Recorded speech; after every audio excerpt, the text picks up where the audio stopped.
Hi guys, मैं हूं अभिराम और आज हम देखने वाले बियर पुट स्प्रेड स्ट्रेटेजी के बारे में। आज का वीडियो थोड़ा सा बड़ा हो सकता है क्योंकि हम देखने वाले हैं इसे प्रैक्टिकली भी कैसे अप्लाई कर सकते हैं। तो चलिए शुरू करते हैं इसे। सबसे पहले तो हम देखेंगे कि इसका व्यू क्या होना चाहिए। जो हमारा मार्केट है वो अगर नीचे जाने वाला है, अगर हम प्रेडिक्ट कर रहे हैं कि मार्केट नीचे जा सकता है, तो हम क्या करेंगे, हम यहाँ पे बियर पुट स्प्रेड की स्ट्रेटेजी यहाँ पे यूज करेंगे। हम देखेंगे कि इसे अप्लाई कैसे करते। तो सबसे पहले हम एक बाय करेंगे इन द मनी पुट और उसके बाद हम करेंगे sell out of the money put. तो ये थोड़ा सा कॉम्प्लेक्स लग रहा होगा, लेकिन हम इसे चार्ट में देख लेंगे। हम यहाँ पे देख सकते हैं गाइस, ये पावर ग्रिड का चार्ट है और जो अंडरलाइंग स्ट्राइक प्राइस अभी की स्ट्राइक प्राइस चल रही है वो 235 है। और हमने यहाँ पे एक बाय कर दिया इन द मनी पुट 245 का, जिसका प्रीमियम है 13.95। और जो हमने out of the money sell किया है पुट, उसका प्रीमियम रहने वाला है 3.2। तो हम यहाँ पे चार्ट पे भी देख सकते हैं 245 पे हमने एक बाय कर दिया इन द मनी का पीई और यहाँ पे 225 पे सेल कर दिया आउट ऑफ द मनी का पीई। तो अगर मार्केट एक्सपायरी के वक्त अगर ये वाले लाइन को टच कर देता है या फिर इसके नियर बाय आता है तो हमें मैक्सिमम प्रॉफिट होने के चांसेस यहाँ पे बन जाते हैं। लेकिन अगर ये लाइन को अगर वो ब्रेक करता है और आगे जाता है तो हम उसके बारे में भी आगे एडजस्टमेंट का देख लेंगे। ये तो हमने देख लिया कि इसे अप्लाई कैसे करना है। रिस्क एंड प्रॉफिट जो इसका रहने वाला है वो लिमिटेड रहने वाला है। जैसे कि हमने अभी स्ट्रेटेजी देखी, उसमें 50% प्रॉफिट और 50% लॉस के चांसेस है, क्योंकि हमारा जो अंडरलाइंग स्ट्राइक प्राइस है वो एग्जैक्टली बीच में था इसलिए, और हम हेज करते हैं इसलिए वो रिस्क जो है वो कम रहती है। इसमें हम देखेंगे कि हमारा मैक्सिमम प्रॉफिट कितना हो सकता है। Strike price of long put minus strike price of short put minus net premium paid at the time of opening the trade.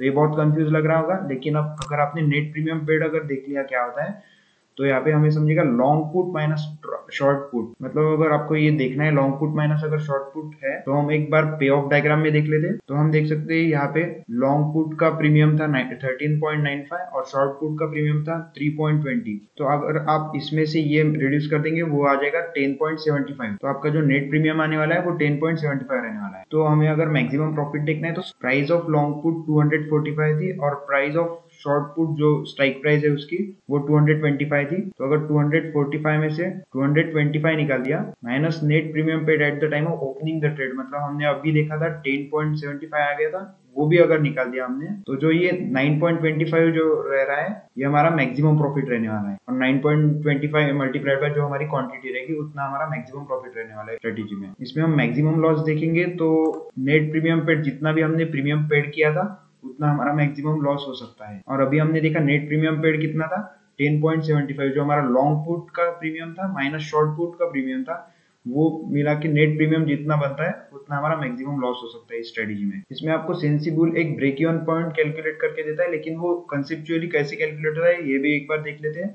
अगर break even point underlying strike price के ऊपर है, हमारी स्ट्राइक प्राइस अगर ब्रेक इवन पॉइंट के ऊपर जाती है तो हमें लॉस हो सकता है, और हमारी स्ट्राइक प्राइस अगर ब्रेक इवन पॉइंट के नीचे जाती है तो हमें प्रॉफिट होगा, क्योंकि हमारा व्यू यहाँ पे बियरिश था। अगर हम ब्रेक इवन पॉइंट कैलकुलेट करेंगे तो यहाँ पे हम देख सकते हैं एक फॉर्मूला है strike price of long PE minus net premium paid.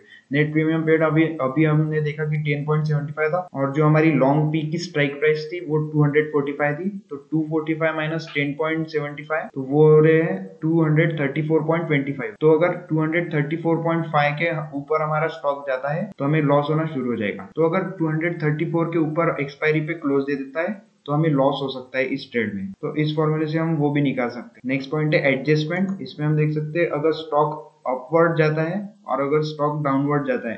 अगर स्टॉक अपवर्ड जाता है तो क्या होगा, अगर जो हमारी अंडरलाइंग स्ट्राइक प्राइस है वो अगर रेसिस्टेंस पॉइंट ब्रेक कर देगी और हमारा ट्रेंड जो है वो कंटिन्यू रखेगी तो क्या होगा, मतलब यहाँ पे हम देख सकते हैं चार्ट पे, अगर वो व्यू हमारा गलत हो जाता है, ये वाली लेवल अगर वो ब्रेक करता है और उसके ऊपर वो जाना अगर शुरू कर देता है, तो हम यहाँ पे देख सकते हैं close short PE option and when underlying strike price crosses strike price of long PE then do short in the money PE to build bull put spread. इसका मतलब क्या है ये एक बार हम चार्ट पे देख लेंगे। जैसे कि हमने देखा था ये अगर क्रॉस ओवर कर देता है तो हमें जो ये वाला ऑप्शन है ये हमें क्लोज कर देना है। शॉर्ट ओटीएम पी जो है वो हम कैंसिल कर देंगे, यहाँ पे एग्जिट कर देंगे ये वाली ये वाला ऑप्शन, ये हम तभी करेंगे जब ये अंडरलाइंग स्ट्राइक प्राइस हमारी ये वाले पॉइंट को क्रॉस ओवर कर देगी तब। और अगर ये ऐसा होता है ब्रेकआउट तो हम क्या करेंगे कि यहाँ पे एडजस्टमेंट कर लेंगे और शॉर्ट करेंगे इन द मनी पुट ऑप्शन, थोड़ा सा उसके ऊपर जहाँ पे हमने बाय किया था इन द मनी पी, उसके थोड़ा ऊपर हम शॉर्ट कर देंगे इन द मनी पुट ऑप्शन। तो हमारा यहाँ पे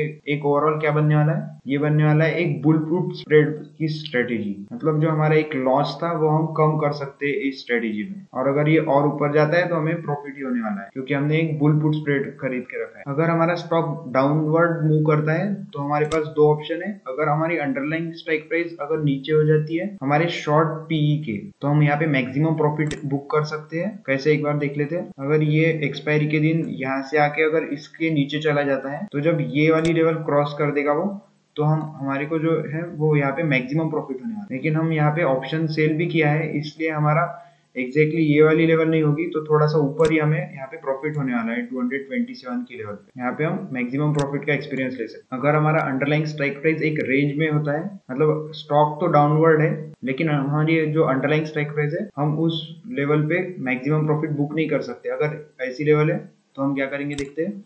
cell short PE and allow long PE to make further profit. ये एक बार चार्ट से समझते हैं। स्टॉक एक रेंज में रह रहा है, मतलब क्या हो रहा है, यहाँ पे ये इधर तक ही जा रहा है स्टॉक, लेकिन ये वाला जो पॉइंट है उसे ब्रेकआउट नहीं दिया है। अगर ऐसी सिचुएशन है तो हम जो हमारा ये वाला ओटीएम पीई है इसे हम सेल कर देंगे, और जो हमारा ये buy in the money PE है इसे प्रॉफिट कमाने देते हैं। मतलब जितना ये नीचे और जाएगा उतना जो हमारा इन द मनी पीई है वो हमें प्रॉफिट कमा के देगा। तो ये रही गई हमारी एक ओवरऑल स्ट्रेटेजी। अगर वीडियो आपको अच्छा लगा हो तो लाइक जरूर कर देना, क्योंकि ये वीडियो बनाने के लिए बहुत ज्यादा मेहनत की है और मुझे मोटिवेशन लेवल की वैसे भी जरूरत है। तो लाइक जरूर कर देना और चैनल को सब्सक्राइब कर देना। Thank you so much for watching. Signing off.